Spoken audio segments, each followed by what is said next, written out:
Πάμε μία μίνι εκδρομούλα και η μέρα ξεκινάει φυσικά με skincare. Καθαρισμός προσώπου, καθαριστικό από CeraVe, το χρησιμοποιώ αυτό το διάστημα όπως και τον υδατικό μου τόνερ από Anua, το Heartleaf, μου αρέσει πάρα πολύ. Η αγαπημένη μου βιταμίνη C από Geek & Gorgeous με 15% ασκορβικό οξύ, καθαρή βιταμίνη C. Αυτό το διάστημα όμως ταλαιπωρούμε πολύ με τις αλλεργίες μου και το συγκεκριμένο άμπιουλ από Skin 1004 με Centella Asiatica με έχει βοηθήσει πάρα πολύ στο να καταπραίνει την επιδερμίδα μου. Σειρά έχει κρέμα ματιών από Purito και αυτή με Centella Asiatica, αγαπάμε Centella Asiatica.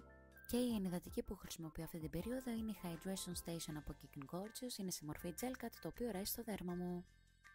Δεν ξεχνάμε ποτέ τα χείλη μας, lip conditioner από Κονταλή. Περιμένουμε λιγάκι, βρίσκουμε τα ρουχαλάκια μας και ήρθε η ώρα για αντιλιακό.